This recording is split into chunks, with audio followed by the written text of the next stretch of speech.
Assalamualaikum warahmatullahi wabarakatuh. Hai semuanya, selamat datang di channel Edukasi Mutiara. Bersama saya Mutiara. Pada video kali ini kita akan membahas materi lanjutan dari mata kuliah Analisa dan Desain Perangkat Lunak, yaitu seputar tools yang bisa kita gunakan untuk menggambarkan alur data yang mengalir pada sebuah sistem. Nah, data ini disesuaikan dengan kebutuhan pengguna sistem, yang mana kebutuhan data tersebut dapat membantu proses operasional dalam sebuah organisasi ataupun perusahaan. Untuk materi lebih lanjut, kita lanjut ke materinya ya. Oke, ini adalah materi yang akan kita pelajari sama-sama hari ini, yaitu ini merupakan salah satu analisis data terstruktur. Jadi proses alurnya dari awal hingga akhir itu tertata dengan baik ya, karena namanya sebuah data itu kan sifatnya sangat krusial ya, karena data tersebut juga akan dijadikan acuan dalam penyelesaian masalah ataupun dalam pengambilan sebuah keputusan. Nah, dalam hal ini kita juga akan menganalisis kebutuhan dan pemodelan sistem. Seperti yang saya sebutkan di awal, bahwa salah satu tools yang akan kita bahas pada video kali ini adalah namanya DFD atau Data Flow Diagram. Nah, analisis kebutuhan sistem, di sini kita akan menjelaskan kondisi atau kemampuan yang harus dipenuhi oleh sistem dengan spesifikasi yang diinginkan pemakai. Kenapa kita beracuan pada penggunaan pemakai? Karena sebagai pengguna sistem, dia pasti membutuhkan sebuah sistem yang membantu dalam penyelesaian masalah yang ada. Jadi jangan sampai sistem itu dibentuk sesuai dengan kemauan si pembangun sistem dan tidak sesuai dengan keinginan dari si user atau pengguna. Nah, itu tidak baik ya. Kenapa tidak baik? Karena gini, apa yang dinilai baik oleh developer belum tentu dibutuhkan oleh si user. Nah, pertama, apa saja yang harus kita analisa? Yang pertama adalah analisis kebutuhan informasinya. Karena tidak bisa kita katakan bahwa semua informasi itu penting ya. Memang semua informasi itu bisa penting bila mana dia berguna bagi penggunanya. Jadi informasi walaupun misalnya dia sangat baik, tapi kurang relevan dengan apa yang dia kerjakan, biasanya suka diindahkan atau diabaikan. Lalu yang kedua adalah analisis kebutuhan perangkat keras atau hardware. Nah, kita kan tidak mungkin bikin sebuah sistem tapi tanpa mempertimbangkan hardware yang akan kita gunakan. Karena biasanya ada beberapa software atau aplikasi yang memang membutuhkan spesifikasi hardware tertentu. Nah, tadi yang sudah kita singgung beberapa kali bahwa untuk analisis ini pasti kita juga harus berpacu pada kebutuhan si pengguna. Dalam hal ini kita juga harus menganalisis kebutuhan aplikasi yang sangat sesuai dengan kebutuhan si pengguna. Kenapa sangat di-highlight kebutuhan pengguna? Karena gini, dalam pembangunan sebuah sistem informasi ataupun aplikasi, user merupakan bagian yang sangat penting. Jadi walaupun sistem itu baik, sistem itu bagus, namun tidak banyak yang menggunakan, maka eh, sistem tersebut dinilai oleh si user kegunaannya kurang sesuai kebutuhan, walaupun si sistem tersebut sudah dikategorikan baik. Kita lanjut.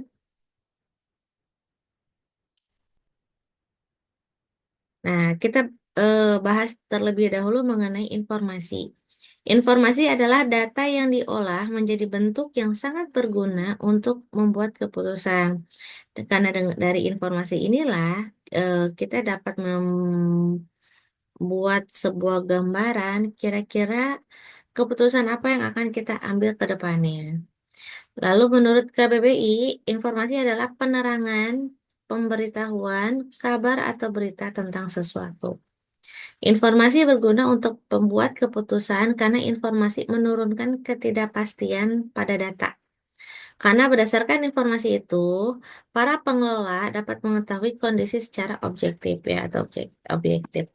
Nah, karena gini, informasi kan seringkali misalnya kita menerima informasi yang berseliweran ya di luar sana. Kita kan kadang misalnya menilai, membahas misalnya seputar apa ya? Misalnya seputar AI ya. Mungkin ada yang berpendapat bahwa AI ini sangat berguna tapi juga sangat membahayakan bagi kelangsungan manusia. Nah, kita kan jadi bingung ya, sebenarnya dia berguna atau malah membahayakan kebutuhan dari manusia. Maka dari itu, biasanya kita akan mencari informasi lebih lanjut untuk memberikan gambaran agar sudut pandang kita dalam sebuah ilmu pengetahuan itu supaya lebih jelas dan terarah. Jadi enggak terbawa arus gitu ya, atau termakan informasi yang palsu atau kita juga sering sebut dengan hoax ya. Informasi tersebut adalah hasil pengolahan data atau fakta yang dikumpulkan dengan metode tertentu. Nah, hati-hati, informasi dan data itu berbeda. Kalau data itu adalah sekumpulan fakta yang dikategorikan berdasarkan jenisnya. Kalau informasi adalah data yang sudah diolah. Ya, data yang sudah diolah menghasilkan sebuah informasi dan bersifat bermanfaat bagi penggunanya. Gitu. Ciri-ciri informasi menurut Raymond McLeod di tahun 97, yang pertama itu informasi itu harus akurat ya, atau dia itu harus mencerminkan fakta yang sebenarnya ya. Karena seperti kita sebutkan tadi di awal, informasi itu berasal dari data. Data itu adalah sekumpulan fakta. Nah, makanya faktualitas dari sebuah informasi harusnya baik karena datanya juga harus faktual atau jelas ya atau benar. Lalu tepat waktu. Informasi harus ada saat diperlukan. Misalnya, kenapa harus tepat waktu? Coba saya mau bertanyakan. Kira-kira, apakah teman-teman mahasiswa membutuhkan informasi ramalan cuaca 5 tahun ke belakang di tanggal yang sama? Misalnya, saat ini tanggal berapa? Tapi kalian lihat 5 tahun ke belakang. Apakah berguna? Rasa-rasanya sih kurang berguna ya. Kenapa? Karena tidak sesuai, tidak relate. Atau misalnya kalau misalnya yang tepat waktu itu seperti apa? Kita misalnya mau melihat ramalan cuaca hari ini, saat ini, atau misalnya besok. Nah, itu bisa ya, karena kan namanya ramalan cuaca itu biasanya dia bersifat forecasting atau ramalan ya. Lalu yang ketiga adalah relevan. Informasi yang diberikan itu harus sesuai dengan kebutuhan. Jadi jangan sampai gini. Misalnya mahasiswa program studi teknik informatika atau program studi yang bergerak di bidang IT itu misalnya dia lebih eh, mencari informasi seputar tata boga misalnya. Memang informasi tata boga tersebut penting ya bagi penggunanya. Mungkin cocok untuk mahasiswa yang kuliahnya di seputar kuliner, entah tata boga atau yang lainnya gitu ya. Tapi kalau misalnya tidak sesuai, itu biasanya data informasi yang ada itu kegunaannya akan minim gitu ya, atau informasi tersebut tidak akan digunakan gitu ya. Lalu yang terakhir adalah lengkap. Nah, ini sangat penting ya. Kenapa informasi itu harus utuh? Nah, kalau kita perhatikan sama-sama, kebanyakan masyarakat Indonesia itu saking malesnya membaca, dia hanya baca judul, baca thumbnail tanpa membaca konten dari awal hingga akhir. Nah, saya juga mau nanya nih sama teman-teman mahasiswa. Kira-kira saat kalian memperhatikan sebuah materi, baik itu misalnya via online atau offline, apakah kalian memperhatikan materi dari awal hingga akhir atau judulnya ini bisa lah. Nah, jangan ya, karena bisa saja pemahaman atau asumsi yang kita nilai benar itu ternyata salah setelah pemaparan usai diberikan. Gitu. Jadi informasi itu harus lengkap. Jadi kita harus analisis data itu secara mendalam sehingga hasil akhirnya itu bisa sesuai dengan kebutuhan kita. Karena gini, kebanyakan thumbnail atau judul itu dia bersifat hanya clickbait ya, atau misalnya hanya memancing si pembaca untuk melihat gitu ya. Tapi kalau misalnya kita, makanya kalau kalian perhatikan misalnya ada beberapa artikel yang menyebutkan bahwa durasi baca kurang lebih 52 menit. Karena memang pembaca itu cenderung akan melihat dulu nih. Kira-kira saya baca ini berapa lama? Oh, 2 menit. Oh, mau baca. Atau misalnya lihat video YouTube. Misalnya video YouTube ini. Kalau video YouTube-nya misalnya durasinya mungkin 2 jam setengah, kayaknya kecil kemungkinan banyak mahasiswa yang melihat video ini. Aduh, kelamaan ibu ngantuk gitu ya. Saya pengen yang singkat-singkat aja. Nah, makanya ada fakta di mana short video itu lebih banyak digemari dibandingkan long video ya. Karena mereka kayak, ah ya udah, kalau bosan tinggal scroll, scroll, scroll gitu ya. Tapi dia tidak lihat dari awal hingga akhir. Nah, makanya informasi itu harus lengkap ya. Kita lanjutkan. Kenapa kita butuh informasi? Ada beberapa hal yang pasti sudah banyak dirasakan oleh kita semua ya. Pertama, pasti dengan adanya informasi, kita bisa meningkatkan wawasan dan pengetahuan seputar organisasi tertentu atau seputar materi tertentu, mengurangi resiko kesalahan dalam pengambilan keputusan, karena kan jadi sudah tahu ya informasi lebih lanjut seperti apa, menggambarkan kondisi yang terjadi masa kini. Lalu selanjutnya adalah memberikan gambaran tren atau kecenderungan di masa depan. Nah, tadi ya kayak contohnya adalah informasi seputar ramalan cuaca itu kan forecasting ya, berarti kita akan melihat perkiraan di masa depan atau misalnya besok ataupun lusa, kira-kira cuacanya seperti apa. Nah, itu kan juga bisa ya. Atau misalnya kayak, oh kayaknya karena kan saat video ini direcord di tahun 2025 ya. Nah, di 2026 misalnya. Oh, kayaknya di tahun 2006 tren teknologi yang akan banyak dikembangkan itu di sektor apa, di bagian apa gitu. Nah, itu juga bisa. Lanjut di sini mengurangi ketidakpastian kondisi karena adanya kesimpang siuran fenomena tadi ya yang sudah dibahas ya. Lalu menjadikan dasar bagi pemecahan masalah cepat, menghasilkan arus kerja yang lebih efektif dan efisien ya. Meningkatkan citra positif perusahaan, menambah relasi, meningkatkan kepercayaan pemegang saham, memberikan arahan bagi promosi yang lebih jelas, menjadi dasar pertanggungjawaban atas segala tindakan yang sudah diambil, apalagi kalau misalnya ada masa audit ya, pasti informasi yang disajikan itu akan digali kebenarannya betul atau tidak, apakah kondisi yang ada di lapangan dengan data yang ada itu sesuai atau tidak. Lalu memberikan bukti, bukan kesan, isu, atau opini dari pihak lain. Intinya based on data ya. Analisis kebutuhan informasi itu dilakukan untuk mendefinisikan kebutuhan informasi yang diperlukan dalam sistem yang dikembangkan. Kebutuhan informasi itu kalau kita kategorikan ada dua jenis. Yang pertama adalah kebutuhan fungsional dan kebutuhan non-fungsional. Kalau kebutuhan fungsional itu adalah dinyatakan sebagai eksplisit yang dilakukan oleh sistem. Spesifikasi kebutuhan sistem fungsional harus lengkap, didefinisikan dan konsisten. Ya, informasi itu memang harus konsisten. Kecuali kalau memang informasi yang bersifat dinamis itu berarti perubahan datanya juga harus disampaikan secara detail. Lalu untuk kebutuhan non-fungsional itu dia biasanya berlaku untuk keseluruhan sistem dan batasan sistem layanan atau fungsi yang ditawarkan sistem itu mencakup misalnya reliability-nya, respon time-nya, security, performance, dan kapabilitas input-output device.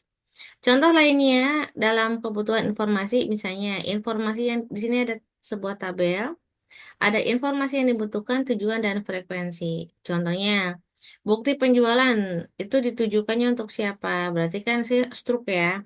Berarti ke pelanggan. Makanya kan seringkali kalau kita lihat di minimarket atau di supermarket, bila mana tidak ada struk, pelanggan gratis, gak usah bayar gitu. Karena memang nggak ada struknya gitu ya. Dan itu harus ada ya. Frekuensinya pasti setiap transaksi, lalu laporan penjualan dari kasir pasti ditujukan ke kasir. Setiap sip ya, karena biasanya kan kalau kasir itu biasanya suka ada sip satu, sip 2 gitu ya. Nah, kenapa dibuat per sip? Karena pertanggungjawabannya itu disesuaikan dengan orang yang menginput data tersebut. Lalu laporan penerimaan kas itu ke supervisor bisa setiap hari atau per bulan. Rekapitulasi penjualan ke supervisor bisa setiap hari dan bulan. Laporan rekap penjualan itu bagian penjualan bisa setiap bulan dan bukti pembayaran di bagian penjualan transaksinya biasanya setiap bulan. Kita lanjutkan ke pembahasan mengenai aplikasi. Aplikasi menurut Marimin di tahun 2011 menyatakan bahwa aplikasi merupakan program yang secara langsung dapat melakukan proses-proses yang digunakan dalam komputer untuk pengguna. Aplikasi merupakan kumpulan dari file-file tertentu yang berisi kode program yang menghubungkan antara pengguna dan perangkat keras komputer. Nah, kenapa kita butuh aplikasi? Yang pertama pasti memiliki nilai efisiensi yang tinggi ya, baik segi waktu, tenaga, dan biaya. Menunjang segala bidang, karena kan memang sekarang nggak bisa dipungkiri ya, segala bidang keilmuan yang ada di kehidupan kita sehari-hari pasti sudah pakai aplikasi. Efektivitas kerja yang dapat terukur dan terarah. Lalu mengurangi adanya human error, dapat mengontrol pekerjaan walaupun dalam jarak jauh, meminimalisir adanya kecurangan atau manipulasi data, keamanan data dan informasi terjamin, komunikasi bisa berlangsung walaupun jarak jauh, dan mengurangi penggunaan kertas atau go green. Karena memang sekarang banyak yang nggak pakai kertas ya transaksinya. Jadi kayak sekarang kan KTP juga sekarang ektp, tapi kan sekarang kalau misalnya KTP itu di-scan juga sudah soalnya bisa ada ya. Atau misalnya apalagi ya, misalnya kayak pajak ya, e-filing, lalu apalagi ya yang transaksinya sudah go green. Nah, oh paspor ya, paspor juga sekarang sudah ada e-pasport dan yang lain-lainnya. Walaupun memang sekarang beberapa itu masih parsial ya, yang fisiknya ada, non fisiknya ada gitu. Nah, analisis kebutuhan aplikasi ini merupakan proses pengolahan data apa saja yang dilakukan untuk menghasilkan informasi yang dibutuhkan. Contoh kebutuhan aplikasi misalnya point of sale atau aplikasi yang digunakan untuk kayak proses transaksi di kasir gitu ya. Lalu administrasi penjualan, misalnya dia yang mengolah data induk barang, supplier, pokoknya data yang tertaut pada aplikasi point of sale tersebut. Kebutuhan perangkat keras, hardware. Nah, pada intinya, hardware itu memiliki tiga fungsi yang dapat menunjang kinerja komputer, diantaranya input, prosesor, dan output ya. Nah, yang pertama adalah perangkat input, Pak, seperti keyboard atau mouse ya, atau scanner. Intinya yang perangkat yang memasukkan data ke perangkat komputer atau media yang bisa memasukkan data tertentu ya. Dan yang kedua adalah perangkat keluaran atau output device. Output device itu misalnya seperti proyektor, monitor, speaker ya untuk audio dan yang lain-lain. Dan yang ketiga adalah pengolahan data atau prosesor atau yang mengelola pemrosesan data. Contohnya kayak CPU dan lain-lain. Kebutuhannya itu kalau kita lihat itu kalau kita kelompokkan berdasarkan fungsinya, ini ada tiga jenis. Yang pertama adalah fungsi peripheral, contohnya kayak media pendukung ya, kayak network card, modem, MIDI, atau storage device berarti dia yang perangkat untuk penyimpanan. Komponen inti kayak di CPU ada RAM, ROM, prosesor, motherboard, dan lain-lain. Jadi kalau peripheral mah biasanya perangkat pendukung aja, kayak misalnya kayak nggak semua perangkat itu membutuhkan gitu, hanya untuk perangkat tertentu aja. Misalnya webcam juga peripheral karena nggak webcam eksternal ya. Atau misalnya RAM eksternal karena kan nggak semua butuh gitu. Lanjut ya. Pada prinsipnya, kebutuhan perangkat keras menjelaskan jenis perangkat keras yang dipenuhi dan kompatibel dengan aplikasi yang dibuat. Misalnya dia standalone atau networking. Nah, contoh kebutuhan perangkat keras, misalnya di sini ada jaringan lokal area network terdiri dari server untuk menyimpan semua data dan program aplikasi, workstation untuk terminal kerja kasir, supervisor dan bagian penjualan, serta perangkat keras pendukung lain. Nah, kita lanjut ke materi inti pada pembahasan kali ini yaitu tentang konsep pemodelan sistem. Nah, di sini ada pembahasan mengenai model. Model di sini maksudnya digunakan untuk mendesain ya, desain sistem. Adalah alat komunikasi visual untuk dapat memberikan gambaran sistem secara nyata serta menjadikannya sebagai alat komunikasi bagi perancang sistem. Berbagai perangkat pemodelan itu ada yang namanya DFD atau data flow diagram, ada yang pemodelan sistem berorientasi objek atau UML. Nah, materi seputar UML ini ada banyak, tapi nanti akan kita bahas di video setelah-setelahnya, setelah video ini. Ada use case diagram, activity diagram, sequence diagram, dan class diagram ya. Tapi kita untuk video kali ini kita fokusnya di pembahasan DFD dulu. DFD atau Data Flow Diagram itu merupakan salah satu tools yang paling penting dalam perancangan sebuah sistem. Nah, aplikasi ini dikembangkan oleh dua tim di tahun yang sama. Ini ada yang DeMarco dan Jordan, ada namanya Jane and Sarson di tahun 1979. DFT ini menggambarkan arus data dari suatu sistem informasi, baik sistem lama maupun sistem baru, secara logika tanpa mempertimbangkan lingkungan fisik di mana data tersebut akan disimpan dan mengalir. Jadi dia hanya menggambarkan data tersebut prosesnya apa aja, tapi nggak lihat oh data ini diprosesnya di mana enggak gitu ya. Hanya data aja, alur datanya mengalirnya kemana aja. Simbol DFD tadi yang sudah saya sebutkan ada dua tim peneliti yang berbeda, tapi di tahun yang sama. Itu ada DeMarco and Jordan, ada Jane and Sarson. Nah, simbolnya untuk external entity atau entitas ini kurang lebih mirip-mirip seperti flow map ya. Nah, di sini simbolnya masih sama persegi panjang. Lalu proses kalau DeMarco and Jordan dia simbolnya lingkaran, kalau Jane and Sarson bentuknya seperti ini ya. Jadi kotak atau dia juga bisa menjadi persegi panjang tapi dia ada garisnya gitu ya. Nah, saya pakai laser pointer dulu ya. Nah, ini ya. Lalu data flow-nya sama, lalu data store itu penyimpanannya itu ada yang dua garis lurus saja kalau di Marco Jordan. Kalau Jen and Sarson dia ada garisnya. Jadi membentuk kotak gitu ya, kotak kecil. Kesatuan luar atau entitas kita bahas lagi ya. Jadi kalau kesatuan luar atau entitas itu bisa saja dia adalah bagian yang berkontribusi dalam eh, terjadinya proses pada sebuah sistem ya. Entitas itu bisa saja peran atau divisi, mesin, organisasi atau mesin yang lain. Asal asal atau tujuan dari data di mana data melakukan komunikasi. Setiap entitas diberi label dengan sebuah nama sesuai dengan menggunakan kata benda. Contoh, pemasok dan pelanggan kayak gitu. Lanjut di proses ya. Nah, kalau proses itu biasanya ditandai dengan nomor. Misalnya proses ke satu berarti 1.0, kedua 2.0. Simbolnya boleh pakai yang lingkaran, boleh pakai yang J.N. Sarson. Yang penting simbolnya jangan campur-campur. Misalnya mode Marco and Jordan berarti simbolnya pakai yang Marco and Jordan semua. Kalau J.N. Sarson berarti pakai yang ini gitu ya.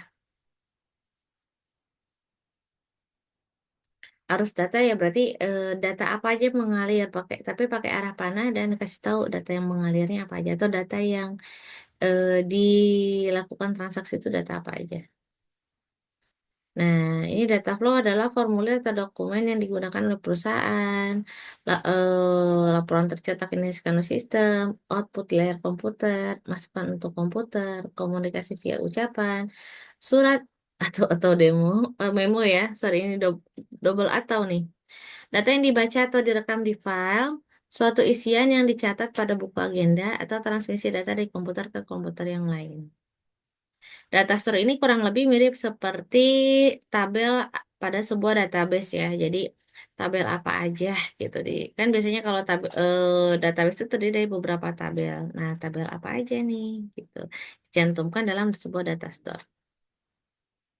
Proses DFD itu harus IPO ya, harus ada input, proses, dan output. Jadi jangan sampai nggak ada input tapi ada outputnya, atau ada input tidak ada outputnya. Nah, tapi boleh nggak Bu, kalau inputnya satu, keluarnya banyak? Boleh. Atau keluarnya banyak, hasilnya satu juga boleh ya. Aturan aliran data. Nah, aturan aliran data itu nggak boleh entity langsung ke entity yang lain, tapi harus lewat proses dulu. Lalu di sini ada entitas ke data store, berarti harusnya nggak boleh langsung, begitupun sebaliknya ya, kayak yang di bawah. Tetap dia harus melalui proses dulu. Jadi entitas, proses, lalu data store. Kalau misalnya dari data store mau ke entitas, lewat dulu ke proses, baru ke data store. Ya, data store boleh nggak langsung ke data store? Tidak boleh, harus melalui proses terlebih dahulu. Langkah-langkah pembuatannya, identifikasi dulu entitasnya, input outputnya apa, outputnya apa, dan gambarannya kita bikin dulu konteks diagram. Nah, penomorannya biasanya kalau diagram konteks itu dia masuknya ke tanpa level ya, karena dia di awal kalau turunannya tuh dev level 0, lanjutan lagi dev level 1, dan seterusnya. Penomorannya kalau diagram konteks itu 0, kalau diagram selanjutnya saya 1.0, 2.0, dan seterusnya. Nanti kalau level ke 1 berarti dia menjelaskan lebih rinci pada proses tertentu. Syarat pembuatan FD, jumlah dan nama entitas pada diagram itu nggak rubah ya. Jumlah dan nama data store juga stabil, dan jumlah nama input outputnya juga sama. Ini adalah contoh sistem perpustakaan. Di sini ada entitasnya, ada data store-nya, ada input dan outputnya, serta prosesnya. Kalau kita lihat di sini prosesnya ada tiga proses utama ya. Pendaftaran, transaksi, dan cetak laporan. Dan ini adalah beberapa kegiatannya. Kalau pendaftaran kan hanya pendaftaran aja ya. Kalau transaksi apa nih? Peminjaman, pengembalian, perhitungan denda, dan lain-lain. Kita ambil sampel misalnya sistem informasi perpustakaan. Di sini kita lihat ada satu diagram konteks. Nah, yang lingkaran ini adalah proses. Yang persegi panjang ini adalah entitas ya. Di sini ada entitas anggota, admin, dan kepala sekolah. Alur dari entitas ke proses itu ada data anggota, data peminjaman, data pengembalian, buku, denda, dan kartu anggota. Output yang dari sistem ada form pendaftaran, kartu anggota, bukti pembayaran, denda, dan buku. Kalau admin, inputnya apa? Data anggota, data buku, data peminjaman, data pengembalian, data biaya dan denda, dan seterusnya. Kalau masuk ke sini berarti data anggota, data peminjaman, data pengembalian, data buku, biaya denda, dan seterusnya. Lanjut, misalnya kita ambil sampel lagi diagram konteks seputar penjualan ya, sistem penjualan tunai istilahnya. Nah, di sini kita lihat ada tiga entitas ya, ada kasir, ada supervisor, dan bagian penjualan. Kasir, dia memasukkan ID barang terjual, pembayaran, dan koreksi laporan. Nah, output dari sistemnya, di sini ada bukti jual, laporan kasir. Lalu di sini ada kalau bagian penjualan memasukkan data ID supplier, bulan, ini sorry ya, ini harusnya ID barang, bukan IS barang ya. ID barang, lalu dari sistem masuk ke entitas itu adalah laporan konsinyasi. Supervisor masukkan data periode laporan dan dia mendapatkan hasil laporan penjualan dan laporan kas.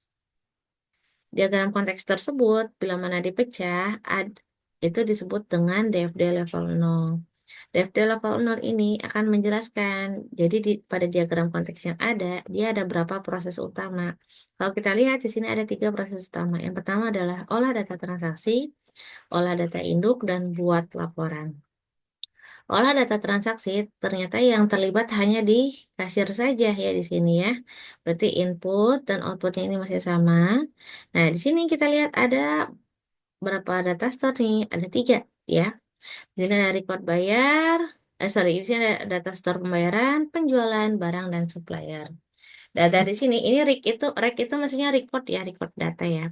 Jadi, oh dia bayar, masuk ke lapangan pembayaran. Nah, record bayar ini masuk ke proses ketiga buat laporan.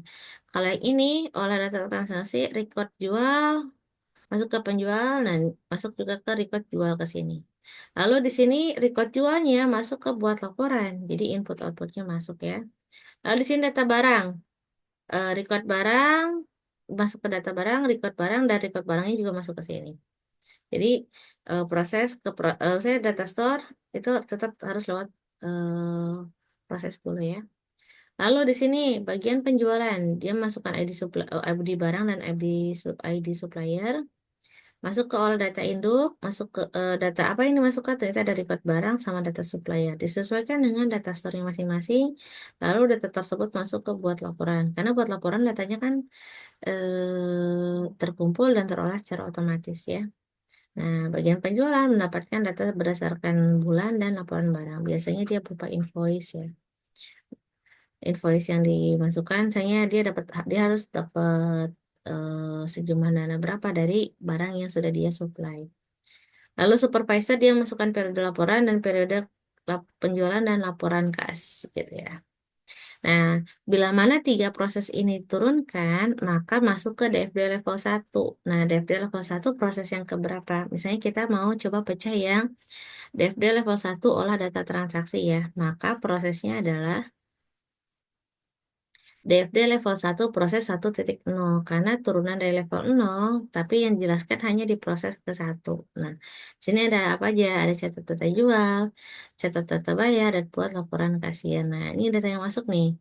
ID barang terjual, saya pembayaran. Nah, catat data jual dia dia akan mengkalkulasi total. Nah, kalau proses ke proses ini bisa langsung ya, bisa sama. Masuk ke catat data bayar, lalu dia akan mendapatkan bukti jual. Record barang masuk ke data store pembayaran. Barang. Record jual masuk ke penjualan. Nah, catat data bayar, ini record bayar masuk ke pembayaran. Record bayar masuk ke laporan kasir. Ini record jual, penjual masuk ke record jual. Record barang ke barang. Lalu di sini kasir memberikan input koreksi laporan dan outputnya adalah laporan kasir. Nah, ini dari proses yang pertama nih, yang olah data transaksi. Karena di sini kita lihat ada 3 data store, maka di proses selanjutnya juga ada 3 data store. Nah, sekarang kita lanjutkan ke proses yang kedua. Proses kedua melibatkan berapa data store dan berapa entitas. Ternyata ada 1 entitas dan 2 data store ya. Nah, di sini ada proses ke level 1 proses 2. Di sini ada 1 entitas dan 2 data store. Nah, bagian penjual masukin ID barang ya.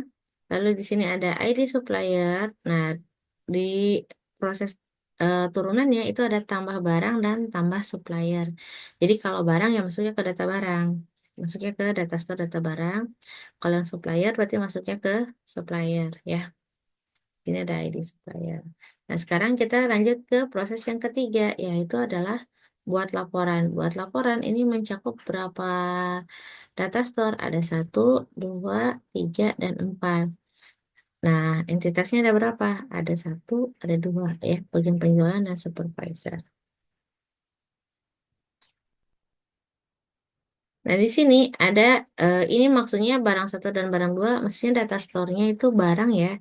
Tapi mungkin teman-teman mahasiswa bisa bikin lebih rapi lagi supaya jangan ada barang 1 dan barang 2. Ini karena sebenarnya bisa dihubungkan pakai garis langsung tembus ya. Saya dari sini langsung garisnya ke sini. Saya kasih garis sini. Cuman takutnya kebingungan karena ini untuk materi aja. Jadi untuk sementara saya pisah barang 1 dan barang 2. Tapi intinya dia data store-nya data store yang sama ya.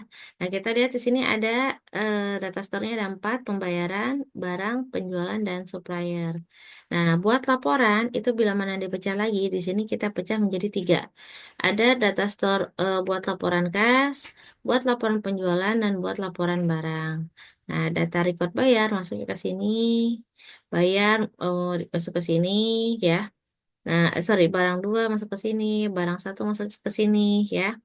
Lalu di sini supervisor masukkan periode laporan dan dia mendapatkan laporan kas.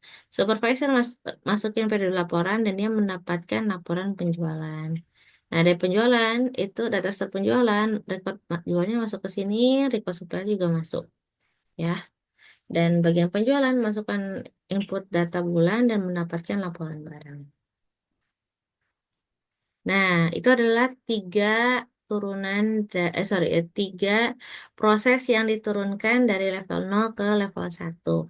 Sekarang, teman-teman mahasiswa, coba saya kasihkan tugas. Soalnya untuk materi umum sudah saya cukupkan sekian.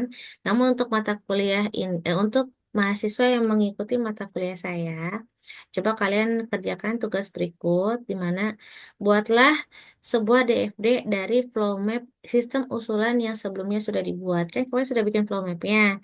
Nah, sekarang silakan kalian turunkan flow map tersebut menjadi sebuah DFD. Karena kan di sana sudah ada entitasnya, data yang mengalirnya apa saja, lalu data store-nya kira-kira diturunkan menjadi datanya apa aja nih tabel-tabelnya. Lalu dikumpulkan di, mohon maaf nih, di sini masih classroom harusnya disimak ya.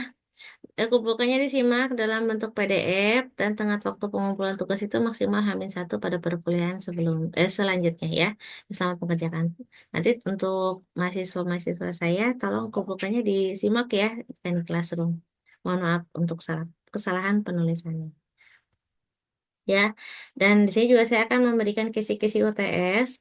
Soal yang tercantum itu ada pada materi perkuliahan pertama hingga ke-7. Soal akan diberikan di H-7 sebelum UTS berlangsung, diberikan di Simakwastu dan Google Classroom ya.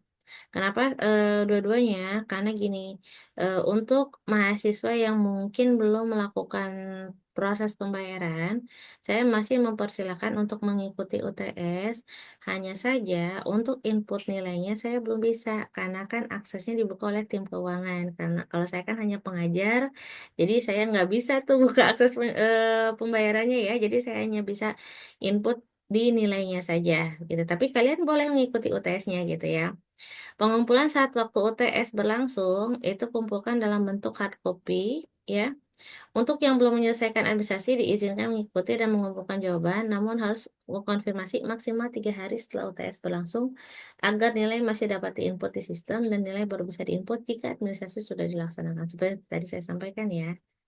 Nah, sampai jumpa di minggu depan, tepatnya mungkin di UTS ya, karena ini pertemuan ke-7.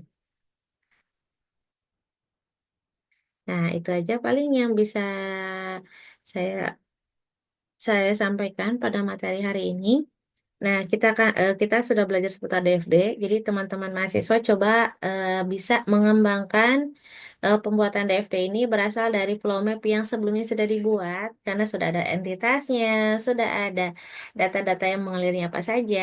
Lalu eh kira-kira dari database itu diturunkan lagi beberapa bagian jadi beberapa tabel. Nah, tabel tersebut disajikan dalam bentuk data store.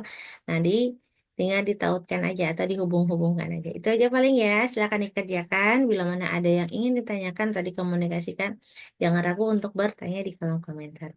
Itu paling yang bisa saya sampaikan pada materi pada video kali ini. Semoga bisa dipahami dengan baik. Bila mana ada yang kurang berkenan dalam penyampaian, saya mohon maaf. Jangan lupa untuk terus belajar. Jangan puas untuk materi yang sudah kalian dapatkan hari ini. Teruslah gali supaya lebih paham dan lebih mahir. Itu aja paling ya. Sampai jumpa di video selanjutnya. Jangan lupa di subscribe biar saya makin semangat bikin videonya. Like, share, and comment. Bye-bye in our next video. So, bye-bye. Dan jangan lupa untuk salam edukasi.